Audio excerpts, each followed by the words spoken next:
So I thought we would start at the top of the show talking about some of the feedback I've received since the previous show. You'll remember that we talked about the Charter Commission and the need to replace basically all of them. They've been there too long. We need to replace all of them. Remember that? Yes, absolutely. And so Commissioner Jan Sandberg tweeted in to say, partway through your interesting conversation, one correction so far, Andy Kozak has been on the Charter Commission for about a decade. Before that, redistricting was handled quite differently and not by the commission, although I believe Andy Kozak was involved. Ages, I don't know. We talked a little bit about how old the Charter Commission is, and I apologize for that. And yeah, if I implied that Andy Kozak had been on the Charter Commission for 50 years or 40 years, no, that was a reference to how long he'd been involved in the redistricting process. So I apologize for the error. Also, we got feedback from a listener in St. Paul. Let me bring that up. You have listeners in St. Paul? It's amazing. Okay, the listener writes, hey, just listen to your recap episode, and I really liked it, except that you're so goddamn pessimistic. I actually saw a lot to be hopeful for, not only in St. Paul, but also in the Minneapolis election, and I hope that you don't succumb to pessimism in a way that diminishes the really good work you do. That's it. Well, that was directed clearly right at you. Of course. Yeah. And I said, thank you for listening. Appreciate the feedback. I'm just getting my bearings as we enter a new era. Am I too pessimistic? What do you think, Taylor? No. I'm just the right amount of pessimistic. Yeah. I'm a realist. I think so.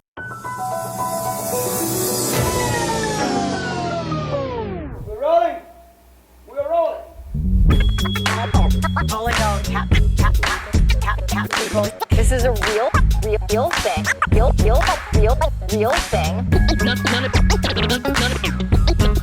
None of you have the balls to stop this. Stop this. I've got plenty of time. I have nothing else going on today. We're in the Wedge neighborhood right now.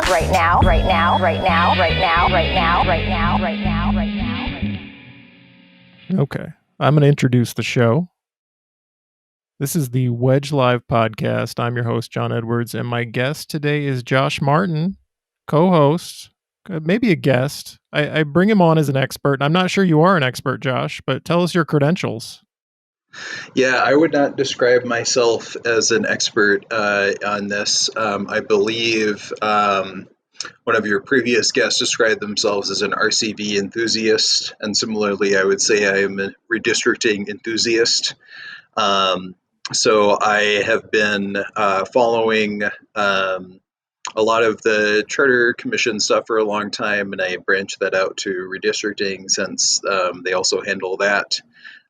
So I've followed all of their meetings and all of the various submissions in the redistricting portal and tracked the changes those make to the city. And in that, they've talked a lot about the various rules and things like that as well. So I followed that. Well, credentials don't matter here. What matters is I trust you. I trust you a lot. You watch this stuff. I'm not an expert either, but you watch enough meetings, you learn a few things. And so you're exactly the person I wanted to talk to about this stuff. So, as you may have guessed, Minneapolis is in the middle of a redistricting process. It's going to go on for a couple of months. I should have brought up the schedule. Do you know when it ends? Is it March when it ends? Yeah, the final maps should be adopted in late March. And right now, the Charter Commission's redistricting group, which is made up of charter commissioners who are appointed by a Hennepin County judge, and like community members who've been appointed to the redistricting group, they're all together hashing out this initial draft map, which is going to be the subject of a public hearing tomorrow. And this episode is going to come out after the first public hearing. But there's going to be another, I think they're going to revise the map, do it again, have another public hearing, in December, and then at some future date, even 2 more public hearings. Do I have that correct? So there's going to be 2 public hearings on this map. One, which is tomorrow, as you said. The other one's going to be in December. And then, yes, then they will go back and revise the map based on the feedback they received. There will then be 2 more public hearings, and then based on that, they'll make the final maps. Does the redistricting group, do you know if they're the ones who decide what the final map is, or is it the Charter Commission only the Charter Commissioners who have the final say? So it is ultimately the Charter Commission. The redistricting group makes all decisions except for the final vote on adopting the final map. That is just the Charter Commission. It seems unlikely to me that there would be a difference there, because the Charter Commission makes up 15 out of the 24 members on the redistricting group.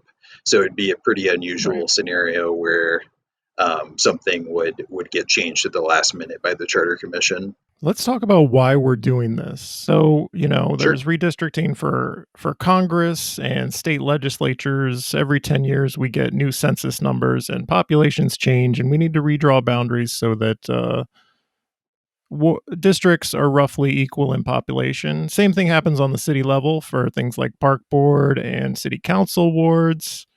Also, I think school board is happening independently of this, but it often follows the park board districts because they have the same number of district-based seats. School board That's does. correct. So they're not obligated to follow what happens with park board, but they often do.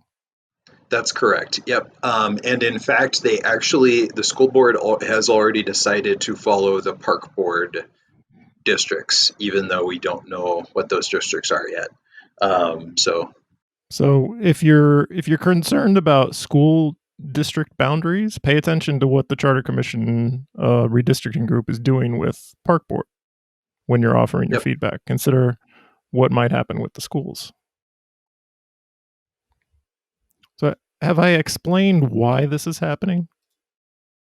Yeah, I think so. Yeah, redistricting happens every 10 years to ensure primarily that the various districts, wards, congressional districts, all of them remain roughly equal in population, so that people have an equal voice in representation.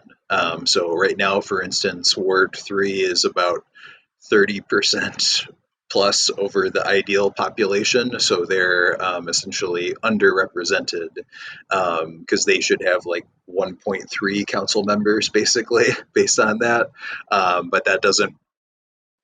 What's the ideal district size based on Minneapolis population right now? We have 13 wards. What's the ideal size? Let me see. So the Minneapolis population as of the 2020 census is... I actually, that was a rhetorical question because I have the answer. I thought you would have it. So according to the tool that the Charter Commission's redistricting group is using, it's 33,073. And right now, Ward 3 is 43,000. Ward 3 currently has 43,000 people. So those 10,000 people need to be, reapportioned out to different wards. And it's having ripple effects across the city. Yes. And so, Ward 1 has gained a few neighborhoods. I wish I knew neighborhood names better. I don't know what these neighborhoods are. Do you know? Yeah, it's they moved Bottineau. Did they end up moving Sheridan too? And let's see. I think so, yeah. Sheridan. Yep, they moved Bottineau and Sheridan. And then I think is that a piece of Dinkytown that got cut, or Marcy Holmes that got shifted to Ward 2? Yep, they moved part of Marcy Holmes from Ward 3 to Ward 2. And Ward 6 is shifted a little bit, getting like downtown east, where the football stadium is. Not that we need to go through all the changes, but what they did to Ward 3 by shrinking Ward 3 has meant that other parts of the city are encroaching on downtown, basically. So what are the criteria that the Charter Commission is using to redraw these maps? So the big ones are okay. So there need to be 13 wards and 6 park districts. That's set in the charter. Each ward or district must be within 5% of the ideal population, which, as you just mentioned, is 33,073. Well, that's for wards. For park districts, it's more than that because it's 1/6 of the total population of the city instead of 1/13. Each ward or district must be contiguous, so there can't be like a segment of it that's not connected to the rest of the ward. That would be weird. That would be very weird. Every area of the city needs to be assigned to a ward in a park district, whether there's population in that ward or not, or in that area or not. There's also a rule that the length of a ward or district must not be longer than twice its width. That's not as straightforward as it seems because it depends on where you measure. Some of them are irregular shapes. Apparently, you take the longest north-south dimension and the longest east-west dimension, or something like that. So that one gets a little complicated. Maps must comply with the Voting Rights Act, and in particular, there's portions of the Voting Rights Act which talk about minority groups, primarily on the basis of race, to elect candidates of their choice. That factor is definitely not straightforward because there's no hard and fast rule on like what percentages are okay or not okay for that. And then there are some other factors which these are the various rules kind of say like you follow these to the extent possible, and they come into conflict a lot. So often some of these will need to be sacrificed to some extent in order to bring forth others. So wards and districts should be compact. So instead of like long skinny wards, you want like square wards. Boundaries should follow the center lines of public ways. Streets and other things that people can walk through or drive through. Boundaries should run primarily due north-south or east-west. Changes in existing boundaries should be minimized. Communities of interest should be kept together. That includes things like neighborhoods, but it also includes more things with less clear geographic boundaries. The Somali community in Ward 6 is often discussed as a community of interest. The University of Minnesota population is discussed as a community of interest sometimes, and that's not an exhaustive list. Those are just a few examples. And then finally, one we've learned about recently is that incumbent or newly elected officials should generally be kept within their current ward or district. Is that officially a criteria, or just like a thing that we have discovered? It is. I mean, they're using it. They're talking about it a lot. They are now. using it. On Wednesday, a lot of them reacted very strongly against it. Barry Clegg used the words gerrymandering to talk about considering where Councilmember-elect Latricia Vitaw lives. They reacted strongly against it, and then they came back on Friday and decided, we found this case law where a 3-judge panel used it to decide boundaries, and therefore now we're just going to talk about it a whole lot for everyone. And now it's just a big topic. So I'm curious, is this this is a list of things that they should be considering, and we've just added a new one to it unofficially. Yeah, that case, from what I could see, and I'm not an attorney, but it did not really seem to be a ringing endorsement of this being a major factor. It kind of talked about, there should not be great weight assigned to the residences of incumbents, but some consideration could be given to it and minor adjustments could be made. So yeah, I don't know, and it would seem to me at least that they are giving it quite a bit of weight and weighting it higher than a lot of the other factors. Right. And we'll see how that goes. it's an interesting one. I certainly see the argument that we shouldn't be drawing districts in order to benefit any particular incumbent, including their own home address. On the other hand, it is true that it is very easy for people to get that information. So some members of the Charter Commission would have that information, even if others might not. And once you know it, it's hard to. It's very easy for people to make the case that you made a change in order to draw a member out of their district, even if that wasn't really the intent. So it makes Right. it easier for them to avoid some controversy, I think, if they just say, well, we're just going to keep everybody in their district, rather than people asking us, why did you draw this incumbent out of their district and not this person? The questions like that. Yeah, what happened on Wednesday is they accidentally drew Councilmember-elect Latricia Vitaw out of her Ward 4 district, and Ellison, same thing happened to Councilmember Ellison in Ward 5. Yep. They both live kind of near the southern borders of their ward, and so it was fairly easy to draw them out of it. I think a good argument against the maps that were drawn that excluded those council members out of their wards is just that Ward 4 and 5 basically didn't need to change.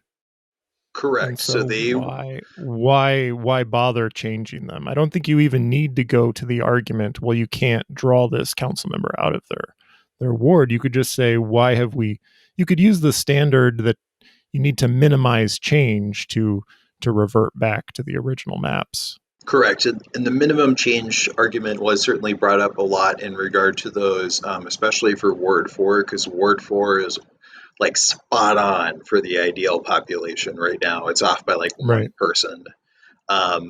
Ward 5 is not quite that close, but it is still within the 5% acceptable variation.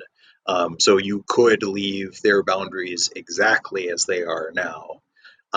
My understanding was the argument for the changes to Ward 4 was that by making that change, they would unite all of the Willard Hay neighborhood in one ward. And there were also some tweaks in the Jordan neighborhood on account of something about a community around a park in that area. Right, and they ended up keeping that change. And the hilarious thing about the concern about this park is that one of those blocks is like entirely commercial property, so it's just like an Aldi. Like they made sure to move the Aldi from Ward 5 to Ward 4, which I found amusing because I'm a huge Aldi fan. Right. Congratulations, Ward 4. You got an Aldi, or you might if you show up to testify in support of that Aldi. I'm sorry, I interrupted you.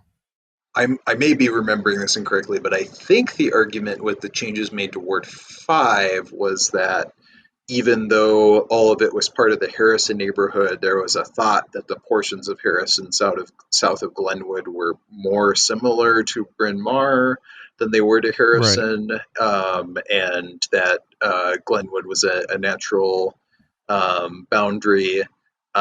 Based on the public comments, it seemed that the people in the Harrison neighborhood did not agree with that characterization and felt that the portions of Harrison south of Glenwood were still very much a part of Harrison. Right. And then on next door, you had people in Ward set, or maybe it was somebody in Harrison who was worried that I forget the details now, but I think it was somebody in Ward 5 worried if you put them in Lisa Goodman's ward that your taxes would go up somehow because Ward 7's fancy.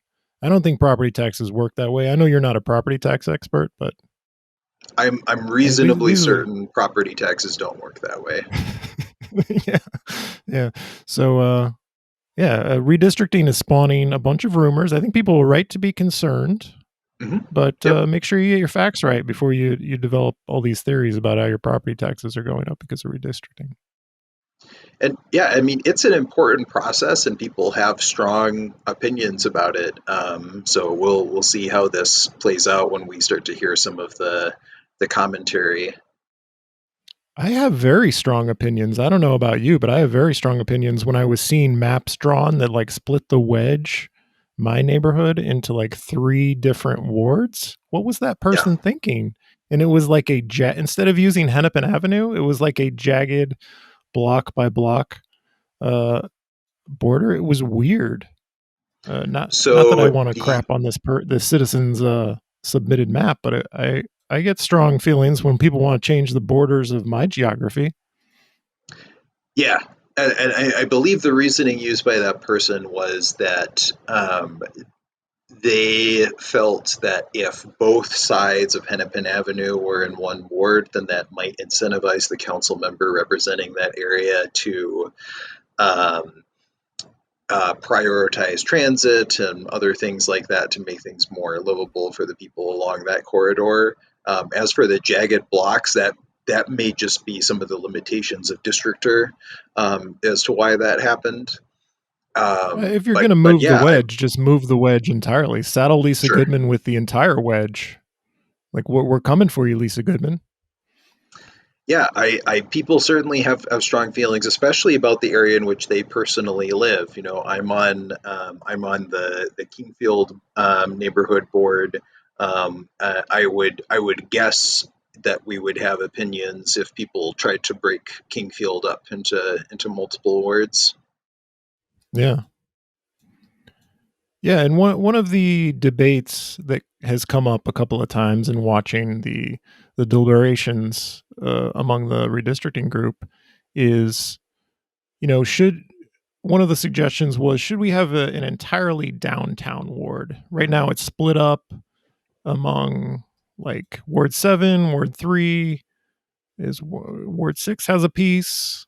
There was an argument that we should have a downtown ward, and then the arguments against that were no, we should have multiple council members responsible for downtown. So there's a debate over whether is downtown better represented if one council member has an interest in downtown, or is it better represented if 3 council members have an interest in downtown? Things like that, Right. which I can see both sides of it. You could say, using that Hennepin Avenue example, is Hennepin Avenue through Uptown, the Wedge, better served because Lisa Goodman and Aisha Chugtai now have domain over it? Or would it be better served as if Lisa Goodman had, the entirety of that stretch of Hennepin Avenue? I know the answer to that question. I think it really depends on who you have elected. Like, I don't want Lisa Goodman to have an entire Hennepin Avenue entirely under her control. I don't want that at all. Yeah, I mean, certainly ultimately depends on who you elect, and that can be somewhat influenced by redistricting. If you have multiple council members representing downtown, that also means, as we see in the current map, that those council members also represent a lot of areas outside of downtown. And all of those different factions need to compete to elect a council member, and maybe they'll elect a council member that represents the interests of downtown. Maybe they won't. I guess I think there may be different opinions on what the interests of downtown means. Does it mean the residents of downtown? Does it mean the interests of the downtown council and the businesses in downtown? Which I think is what you were getting at with as well. Yeah. It's something that comes up. Some of the comments regarding Lisa Goodman in Ward 7 was basically downtown residents have less of a voice because, the Lakes area neighborhoods of Ward 7, Kenwood, East Isles, Lowry Hill, Sidna, basically overwhelm any votes that might come from downtown. And downtown is changing. It's added a lot of white people, wealthier white people. So who even knows what the politics of downtown residents are anymore? Right. And let's talk a little bit about communities of interest. I know. So there's talk about Ward 6 and how it's important not to break up the basically Somali East African ward that we have created there. It's very oddly shaped. And that's one of the things that comes up. There was talk about, well, we can't, the number of majority minority wards was a phrase that got used a lot in discussions, and trying to maintain that. I know I've seen a lot of tweets talking about how people want to increase that. And so to do that, you'd have to go away from that minimum change standard. The maps that try to maximize the majority minority districts in Minneapolis end up creating a lot of change on the map that I think the redistricting group would probably shy away from. Yeah, certainly, especially a lot of the charter commissioners seem to be very committed to the minimum change criterion. Majority minority wards is becoming an interesting topic a lot.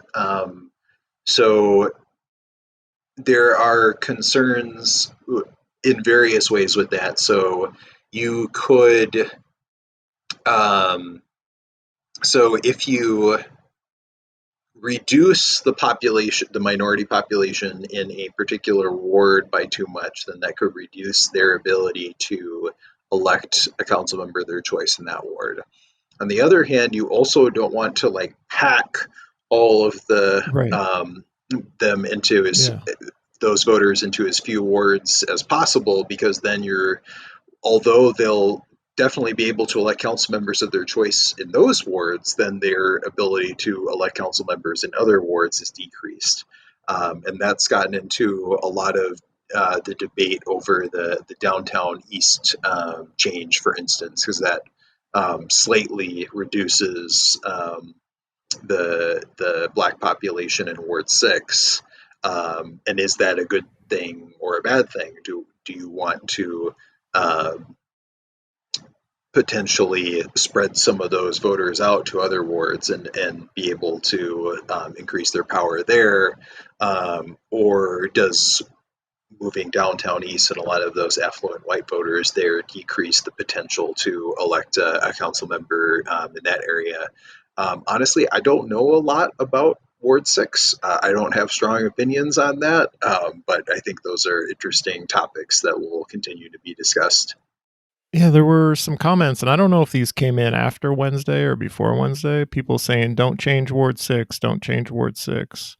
Ward 6 had didn't have enough people in it. It kind of had to change.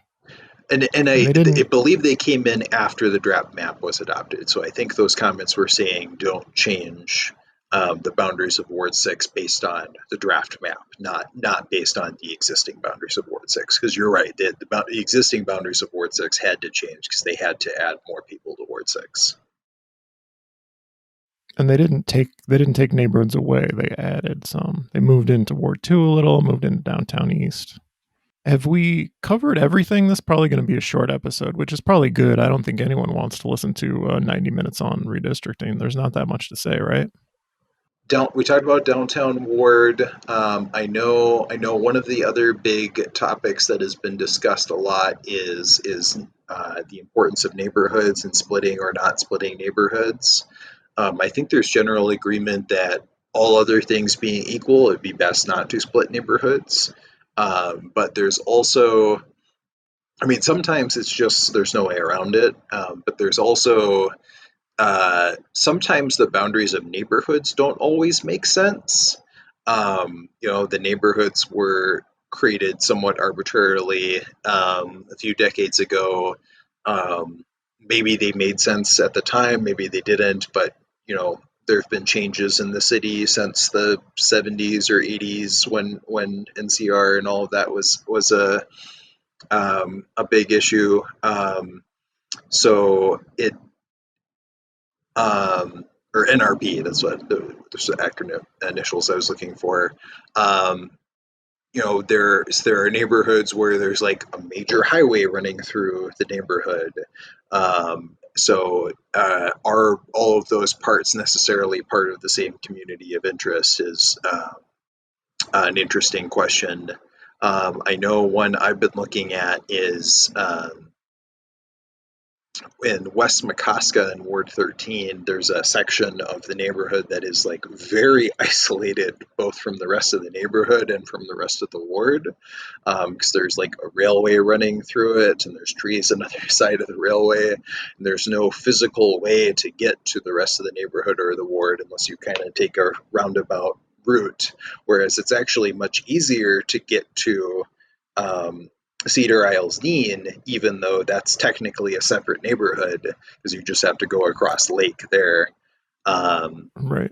So there's some arguments about whether, even though neighborhoods might make some sense as a community of interest, they're not necessarily the end-all be-all for communities of interest. I favor trying to keep neighborhoods together, but I have a irrational fascination with neighborhood boundaries. Well, and I will say, for a lot of neighborhoods, it does make sense. For many neighborhoods, the boundaries of the neighborhood are fairly logical. And often it is a cohesive community of interest. So I would agree with the general proposition that most of the time it is good to keep neighborhoods together if possible. There were a couple of maps that like straddled I-35. I'm like putting, I forget whether it was like putting Phillips in Ward 10. It was like, I think this was like maybe one of the work group members submitted the map. I'm like, what are you thinking? There's a big, you've cut off part of this ward and isolated it beyond this interstate. Well, and there are some existing wards that do straddle 35 and will continue to straddle 35 in the proposed draft. Ward 8 and Ward 11 straddle 35. Right. What stood out as weird is like it was a little piece, though. It was like a little tiny piece. Those people are going to be so isolated from the rest. But yeah. Oh, sure. Like not a whole neighborhood, but just like a little chunk was on the other side of. Yeah, that wouldn't make much sense. Yeah. I was hoping that we could unite the Stevens Square, Loring Heights neighborhood either into Ward 7 or into Ward 6. It bothers me that that's split apart. That one's been discussed a lot. Interestingly enough, I've heard some arguments that arguably it is in fact two separate neighborhoods, Stevens Square and Loring Heights. So it may not necessarily make sense to combine them. But yeah, that's certainly one that's been looked at, whether that should be split. It is interesting to look at which neighborhoods are split right now, and some of them they are fixing. Some of them were very easy fixes, like Field and Northrop. There was just like a really tiny section that was in a different ward, and those are being corrected in the new map. Yeah, Stevens Square, Loring Heights has the same neighborhood organization. And so, for example, Lisa Goodman has less incentive to cater to the needs of that neighborhood because only half of it is in her ward, and they don't vote very much. It's a high renter, high people of color ward. It's got low voter turnout, and so I don't know. But again, I just have an irrational fascination with neighborhood boundaries. Also, Elliott Park is another example in Ward 7. They don't split up Kenwood, for example. That one's not split up, but they do split up Elliott Park. They do split up Stevens Square, Loring Heights. So you're right. It is interesting who gets split and who stays united with their neighborhood. Well, do we have anything else to say about redistricting? Did I forget anything? Do you have any other questions for me, or?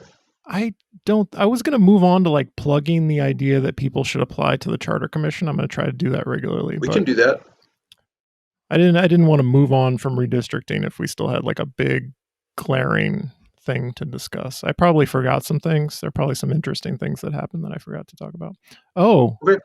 Did I mention Andrew Kozak talking about how he's been involved in 4 of the last 5 redistricting processes?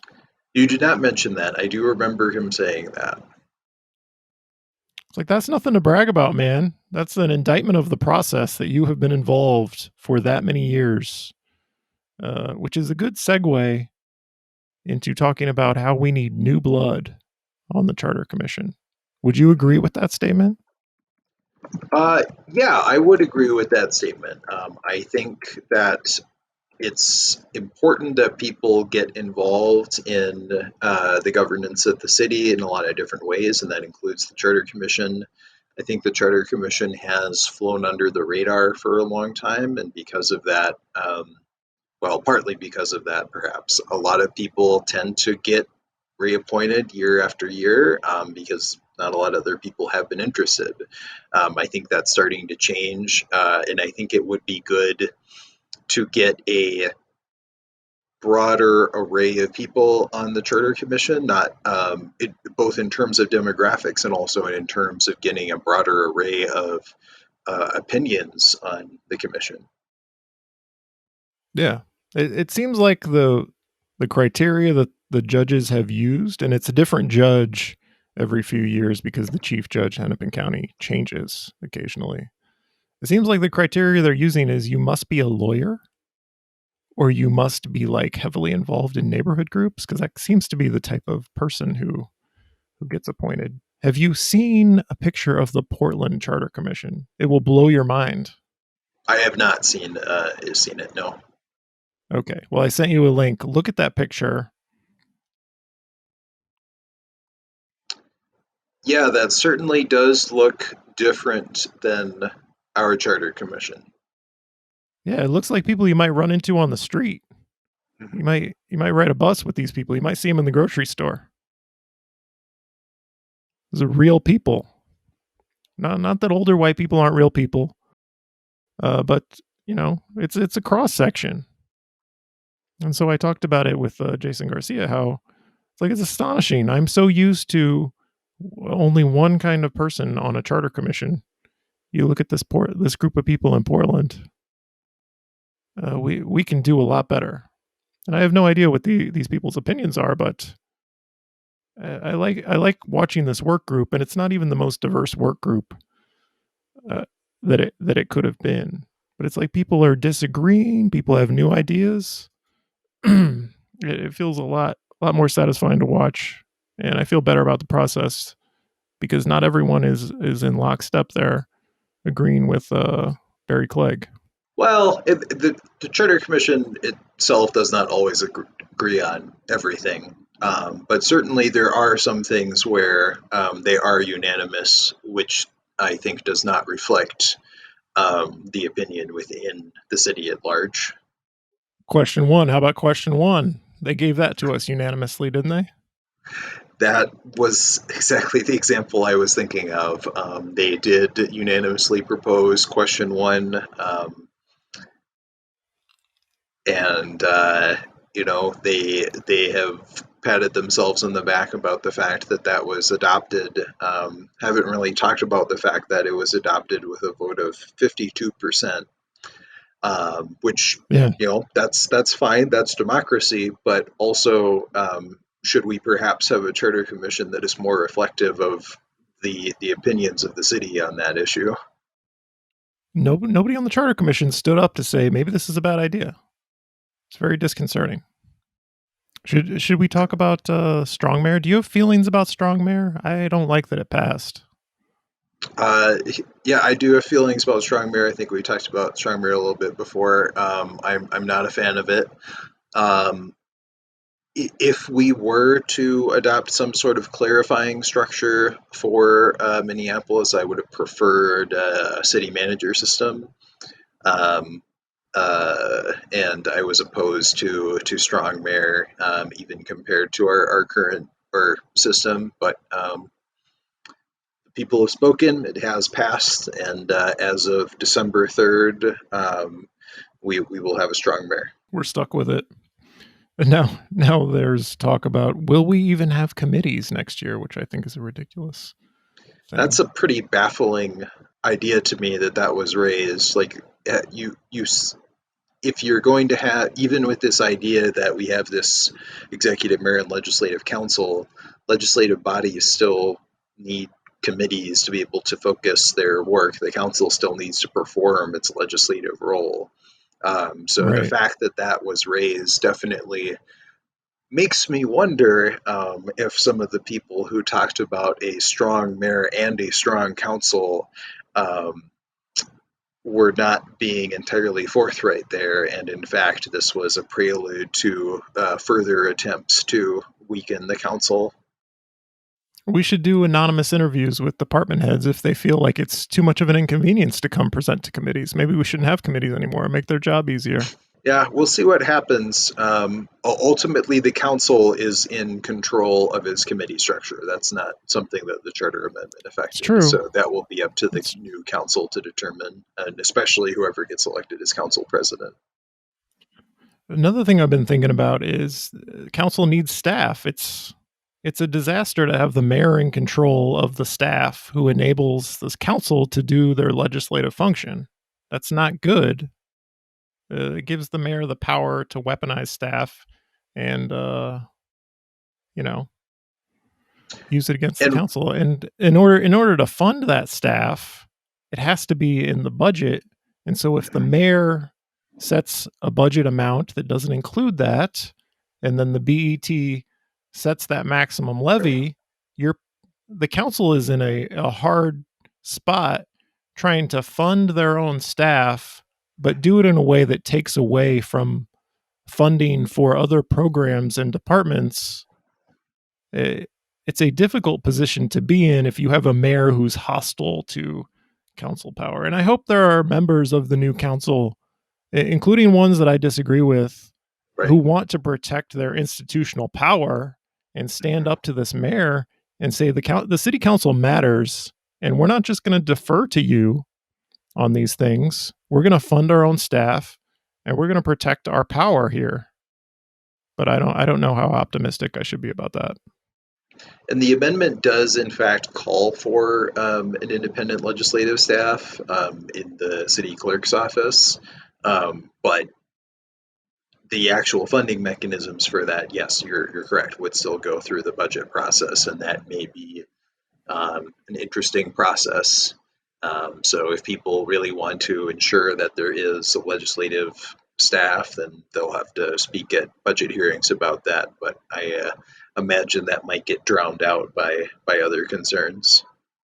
So did we put in our pitch for people? I know we talked about the Portland Charter Commission, but David Brower was talking about on Twitter how 10 of the 15 seats on the Charter Commission are up in 2022. We need to remind people to keep their eyes out for when this application period opens. Mm-hmm. I want to unofficially say, just write a letter to this judge, even if you're not applying, say, hey, be polite. Judge Todrick Barnett, I think is his name. You need to start considering some new kinds of people. Let's have a youth movement on the Charter Commission.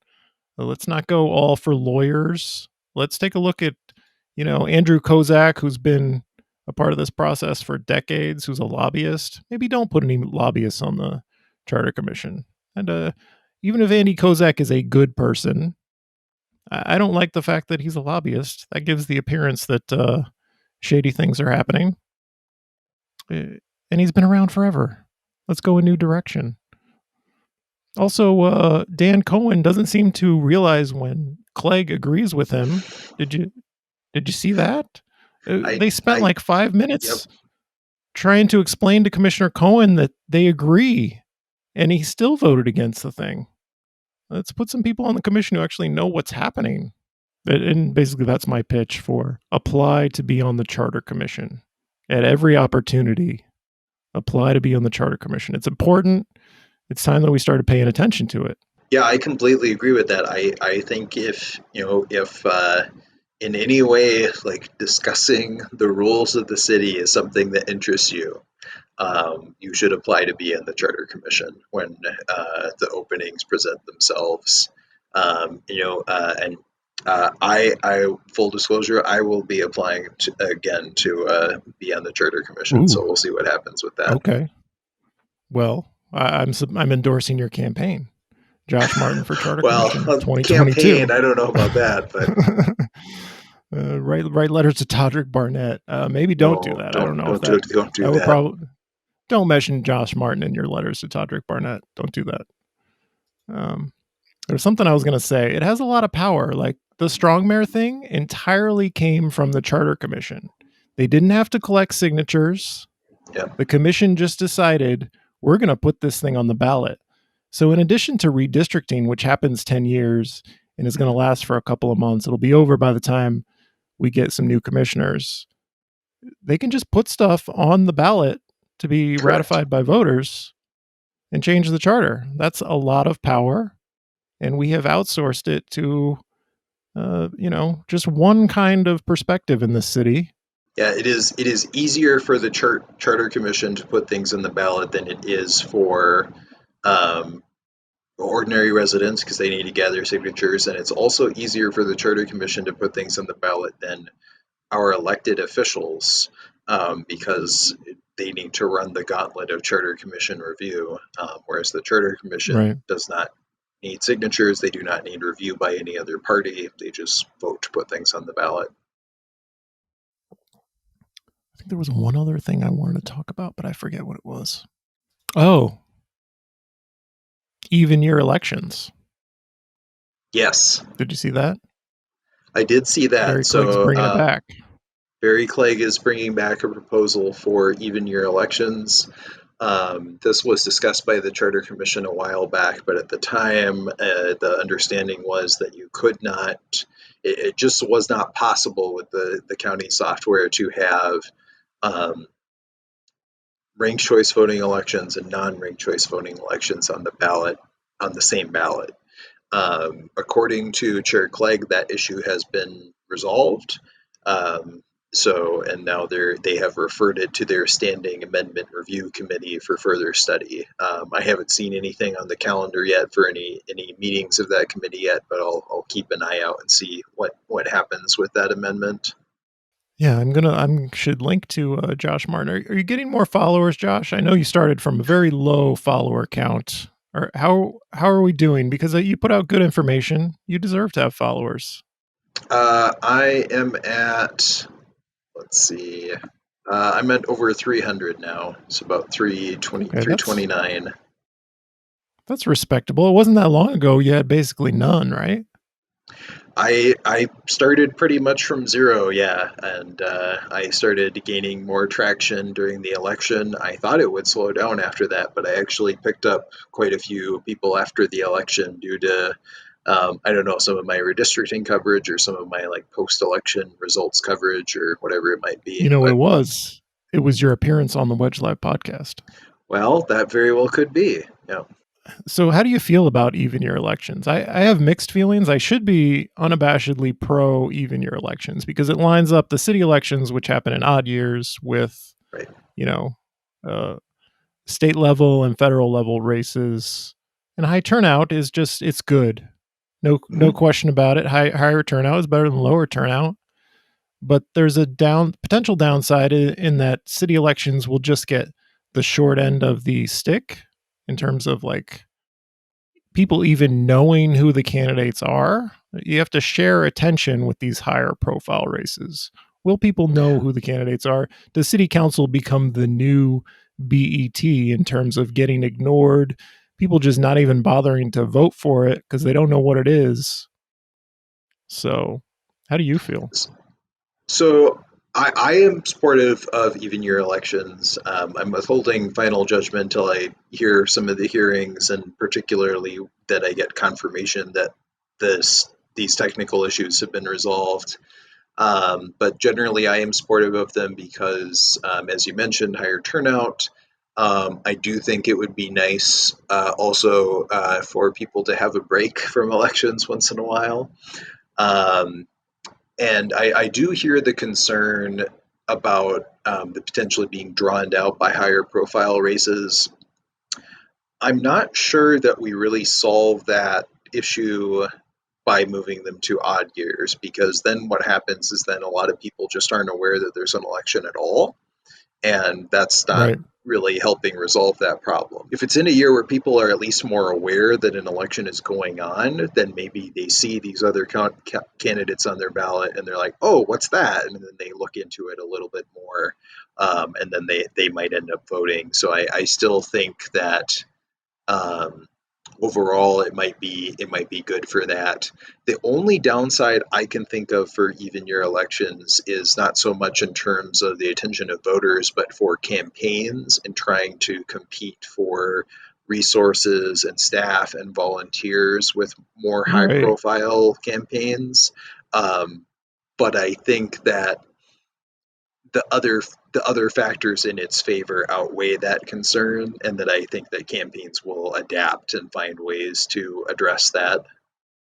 That's true, because there are a lot of people I know who just get involved in, depending on the year, they're involved in city elections one year, they're doing some state legislative work another year.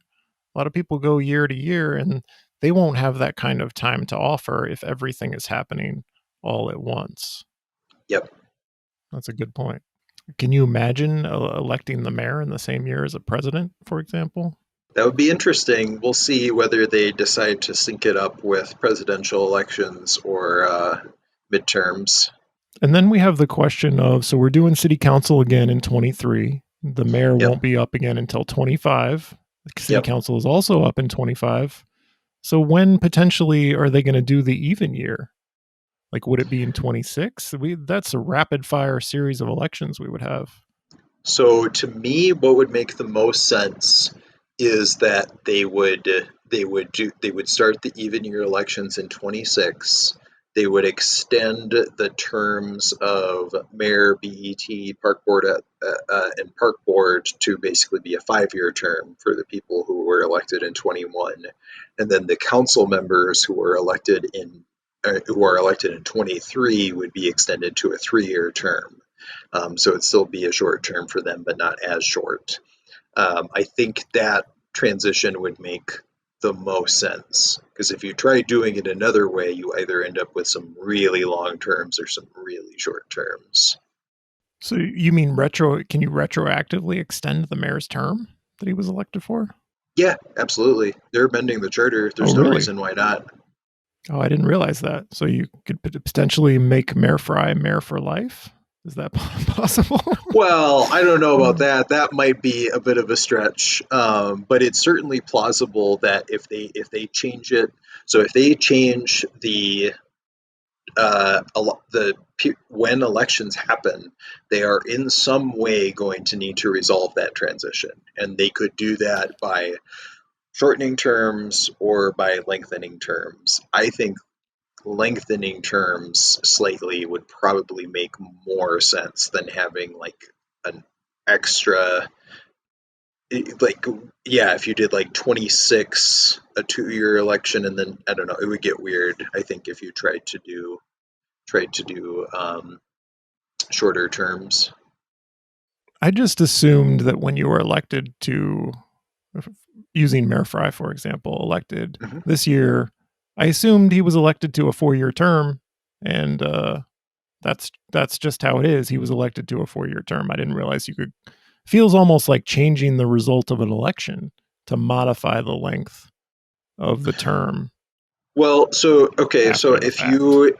if they adopt this even year amendment, like how would you propose doing it instead then? So I only have questions on like, it's surprising to me that it's even possible to do that. But I was assuming that the 25 election, we have to elect a new mayor because Jacob Fry has a 4-year term, and that's just an immutable fact. Right, but if the 2025 election doesn't exist anymore because we've switched to even year elections, then the next election would be in 2026. I assumed the way that it would happen is that we would change it and set the 25 election to a 1-year term, which is ridiculous. But I assumed in 25 we'd be electing people to 1-year terms to try to sync it up in 26. And that would be one way to do it, but I would not recommend doing it that way. You're recommending change the charter to make Jacob mayor, our indefinite mayor forever. No. Or just 5 years instead of 4. I would begrudgingly give our incumbent mayor 1 extra year because I think that would be the most logical way to do the amendment, and I think that would cause less problems for the elections. So I think that outweighs my personal feelings about our mayor. You could also push it out to 28 and say that 25 is a 3-year term, but then you're syncing up with presidential.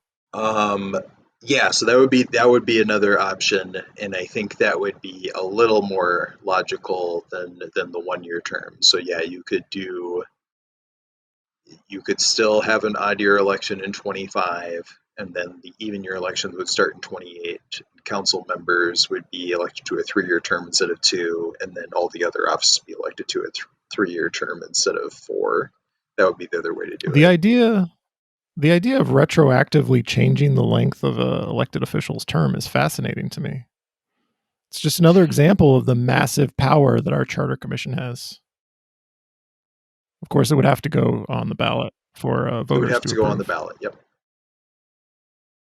But very interesting. Have we come to the end, Josh Martin? I think we definitely have covered everything at this point. We ended up going 60 minutes. I didn't think we should have gone 60 minutes, but we did anyway. Talking about redistricting and the Charter Commission. I'll put in another plug for people applying to the Charter Commission. Please do it. Yep. Whenever you see that opportunity arise, apply to the Charter Commission. Wherever you live, even if you don't live in Minneapolis and you happen to be listening to this, apply to your Charter Commission. Oh, sure. If you live in some other charter city, apply to your own charter commission. Yeah, St. Paul, they have a charter commission, right? Correct. Yep. All charter cities in Minnesota have a charter commission. They are required to by law. Apparently, Portland, Oregon also has a charter commission that's much more diverse and young, and it gives me warm feelings to look at this picture of real people who I might actually see on the street in my neighborhood. That's all we'll end the show. Thank you for joining me, Josh Martin, for this discussion. I'm your host, John Edwards. This has been the Wedge Live Podcast. This is a real thing. Real thing.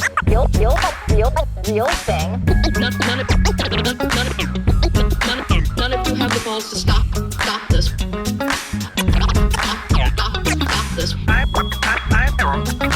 I've got plenty of time. I have nothing else going on today. We're in the Wedge neighborhood right now.